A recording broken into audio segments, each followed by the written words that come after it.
cet épisode 42 de la série Infidèles et de comment c'est la catastrophe. C'est la cata pour tous les personnages ou presque. Bonjour à tous et bienvenue sur Yeri TV, moi c'est Sylvia et sur cette chaîne je fais des revues et des analyses de films et séries afro. Sur cette chaîne on aime aussi donner notre opinion sur nos séries préférées, donc si c'est quelque chose qui t'intéresse, n'hésite pas à t'abonner à la chaîne, active aussi la petite cloche pour ne rater aucune nouvelle revue. Alors pour ceux qui me demandaient, Sylvia, pourquoi tu fais plus les revues de la série Infidèles et tout, en fait sur Instagram on a décidé que c'était mieux d'attendre la fin de la série pour faire une revue finale en fait, puisque les choses n'avançaient pas tant que ça, en tout cas pas avant cet épisode 42, et puisque c'était presque la fin de la saison, on avait décidé que j'allais attendre la fin pour faire la revue finale quoi. En tout cas si tu ne me suis pas encore sur Instagram, n'hésite pas à le faire hein. Je suis de plus en plus active dessus, je fais des jeux concours, je pose des questions, je fais des sondages, il y a beaucoup de behind the scenes sur Instagram, donc n'hésite pas à me suivre, ok? Alors cet épisode 42 qui n'était clairement pas mon préféré hein. Franchement je trouve que tout a été, c'était too much. Même si la plupart des choses qui se sont passées dans cet épisode étaient des choses que j'attendais vraiment depuis longtemps. J'avais hâte de voir la réaction d'Adélaïde. J'avais hâte de voir comment Mbayang allait s'en sortir. J'ai été surprise par l'incarcération de Ridial. Il y a eu beaucoup de choses intéressantes, mais pour moi c'était un peu too much. Dis-moi si c'était pareil pour toi. Je ne pense pas que ce soit vraiment la fin de cette première saison parce que Even Prod ne nous a pas informés. Il n'y avait pas d'indication comme quoi c'était la fin, il n'y avait pas écrit fin de saison. Donc je pense qu'il y a encore 2-3 épisodes à venir, mais je ne suis pas sûre. En tout cas, jusqu'ici, j'ai été un peu déçue par l'intrigue qui n'a pas été développée progressivement au fur et à mesure. Ils nous ont donné tout ça d'un coup. Déjà que la série est composée de plusieurs personnages, c'était trop, c'était too much. Perso, je trouve que ça aurait été mieux de donner ça progressivement, de traiter le cas de tout le monde progressivement et non pas d'attendre la fin pour tout donner quoi, tu vois. Commençons tout de suite par ce viol que j'ai trouvé mais vraiment insensé. Je ne comprends pas comment une femme qui a déjà subi un viol peut infliger la même chose à quelqu'un d'autre, à une autre femme. Je suis quand même un peu déçue par ce scénario parce que je m'attendais à plus que ça venant de cette avocate là. Même si elle a toujours été décrite comme l'avocate du diable, ça là c'était too much. Non, non, c'est trop, c'est trop. Est-ce que c'était vraiment un scénario nécessaire? Le pire, c'est surtout son bras droit là, tu vois. Jusqu'ici, même s'il passait un peu pour un bad boy, je pensais vraiment pas qu'il allait aller jusque là. Surtout que juste avant, il essayait de faire le moralisateur avec Bachir. Donc attends, tu fais tout ça pour ensuite aller violer une femme? Enfin, je vais vous lire quelques réactions que vous m'avez laissées donc sur Instagram hein. On a Pigo Yoris qui nous dit: il y a un truc qui me dérange fortement dans la série, c'est qu'ils abusent du viol, ils banalisent inconsciemment le viol. C'est un sujet très sensible qu'il ne faut pas prendre à la légère, un sujet qui mérite d'être traité en profondeur, les causes, les conséquences, les retombées et les suivis psychologiques des concernés. Mais ici, nada. Il y a viol demain, on passe à autre chose. C'est comme si le viol était normal et normalisé. Ils doivent vraiment revoir comment prendre ce sujet au sérieux.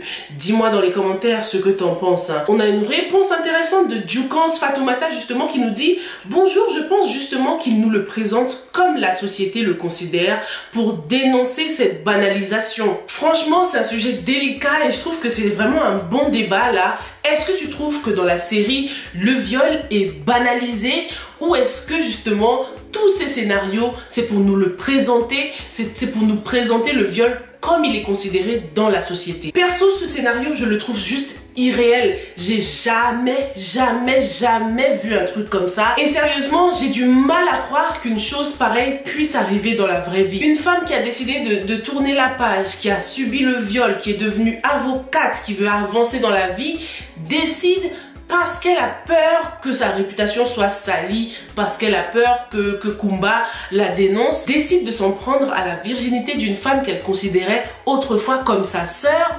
Mais it doesn't make sense. Franchement, j'aime pas ce scénario, ça me dérange trop. La seule explication, c'est que je me dis soit Kate, elle a menti, Bachir ne l'a pas violée, elle a toujours été en kiff sur lui, soit elle est vraiment tarée, il y a un truc qui va pas là-dedans. Cette punition qu'elle a infligée à Kumba n'est pas du tout à la hauteur des actes de Kumba. Après, peut-être que c'est juste penses-toi? Parce qu'il y en a qui m'ont dit ouais c'est bien fait pour Kumba, elle l'a trop cherché, elle a trop cherché Kate, elle le mérite et tout. Franchement j'ai du mal à me dire que quelqu'un mérite une punition pareille. Parlons aussi du cas de Joséphine qui était juste en pleurs et qui s'en voulait tellement de ne pas avoir réagi, de ne pas avoir take action plutôt concernant Anta.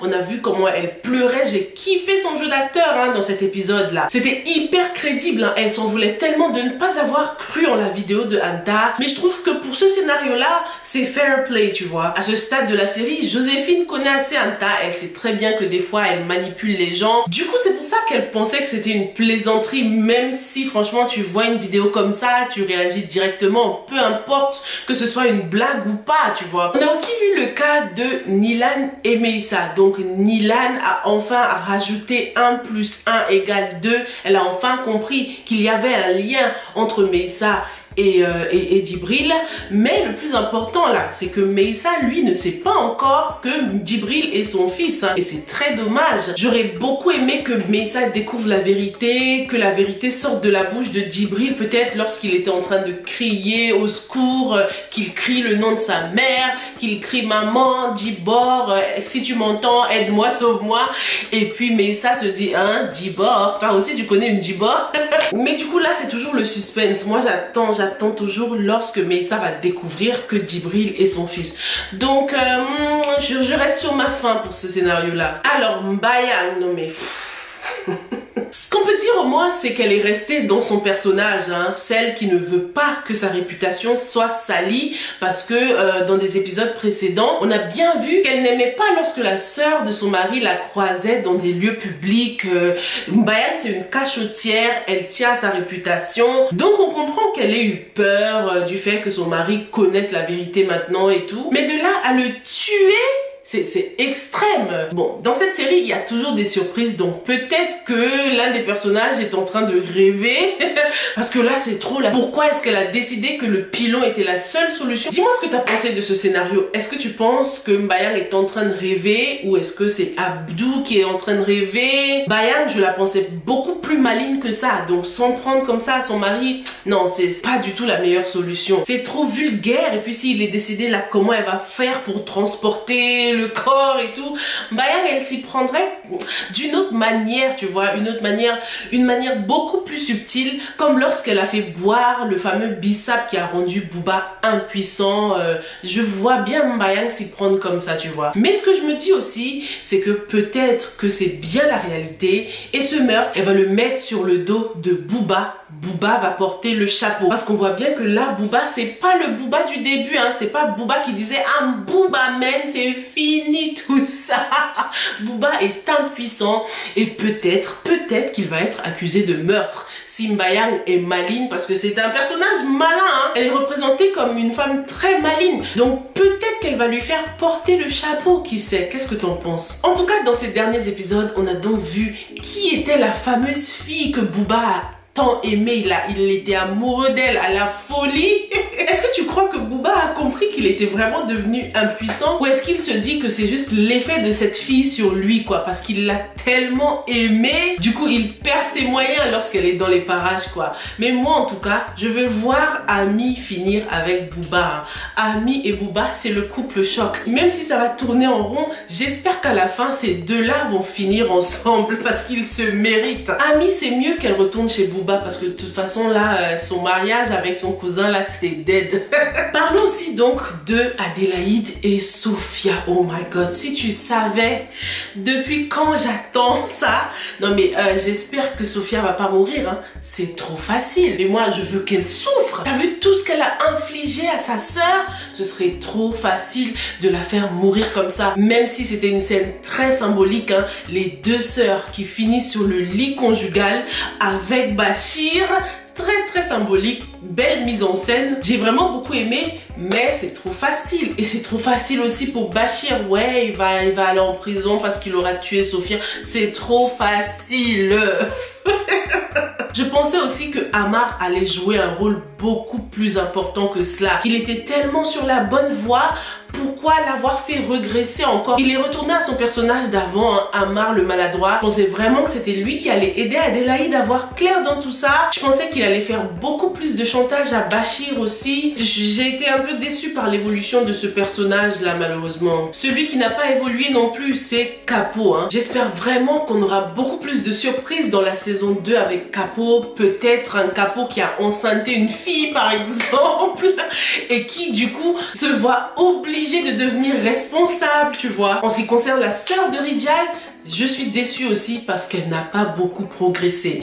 Après ses études, elle a essayé de trouver du travail. On a vu une seule scène où elle a déposé son CV dans l'entreprise de Nilan, mais il n'y a pas eu de suite. Je pensais que cette scène allait avoir de l'importance en plus par la suite, mais rien du tout. Apparemment, c'était juste pour nous montrer que Diarra, je recherchais du travail, quoi. Et d'ailleurs, la sœur de Nilan aussi, qui a fait une apparition dans la première saison, on n'a pas eu de suite concernant cette sœur-là. Peut-être qu'elle va réapparaître dans la saison 2 et qu'elle aura plus d'importance dans la saison 2 parce que pour l'instant je ne comprends pas pourquoi ce personnage a intégré la série du coup. Je trouve qu'il y a eu beaucoup de personnages qui n'ont pas été assez développés. Peut-être que c'est moi, hein, peut-être que je suis trop pressée. N'hésite pas à me dire ce que tu as pensé de cet épisode dans les commentaires. J'espère que ce n'est pas le dernier en tout cas de la saison. Ça ressemblait à une fin de saison mais il n'y avait pas d'indication, pas d'écriture qui confirmait que c'était bien la fin de la première saison. Dis-moi ce que tu penses du sujet du viol dans la série. Est-ce que tu penses que c'est un acte qui est trop banalisé ou est-ce que tu penses que c'est tout simplement pour nous faire prendre conscience de l'acte? Merci beaucoup d'avoir regardé cette revue jusqu'au bout et je te retrouve très bientôt dans la prochaine, ok? Stay safe and stay blessed. Bye!